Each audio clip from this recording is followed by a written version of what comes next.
Now that the new City Council and School Committee are in place, and after the very strongly pro-downtown referendum results, plans for the new high school are moving forward in a new direction. In December, a group from Lowell, representing the City Council and the School Committee, as well as the manager and the superintendent, met in Boston with the Massachusetts School Building Authority. At the meeting, the Lowell delegation updated the MSBA on the change in the site preference, and the MSBA gave them their recommendations for next steps in the process.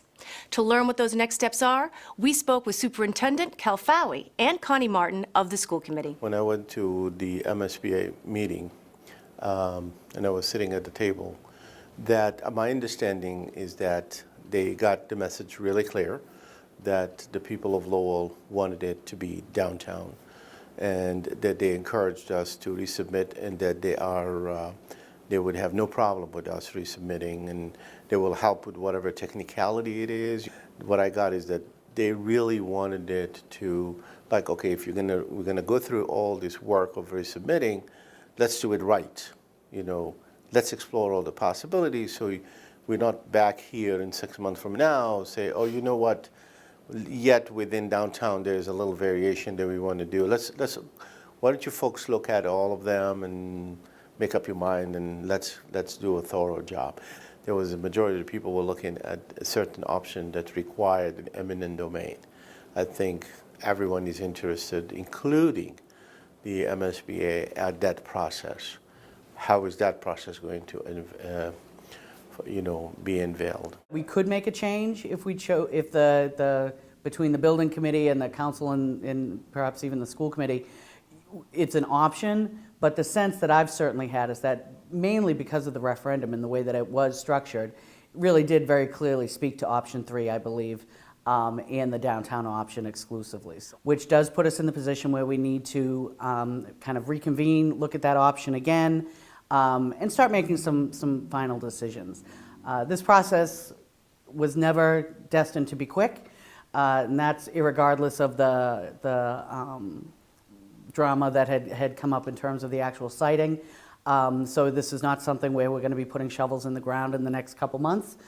We do still need to do our due diligence and work with Skanska, who are our design partners, and the real experts in this building field, so that they'll be able to really tear into what is going to be necessary for this renovation rebuild at the downtown location.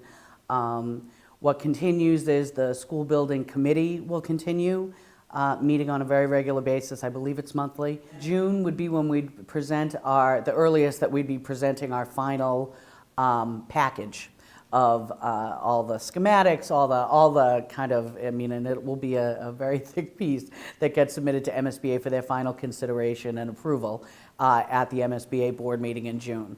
If that happens, then you're talking, these are all going to be estimates, but you're talking at least another year to, I would say, maybe even a year and a half before you really have shovels in the ground.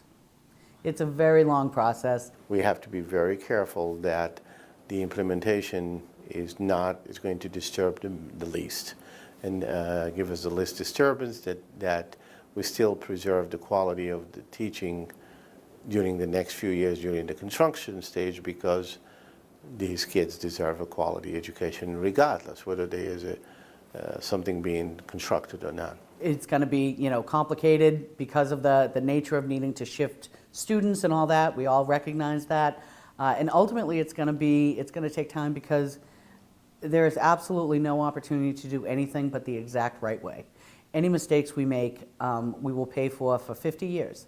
So taking the time to make sure that everything is done and done well, and done to the standards that the city really will require of us, I think is going to be time well spent.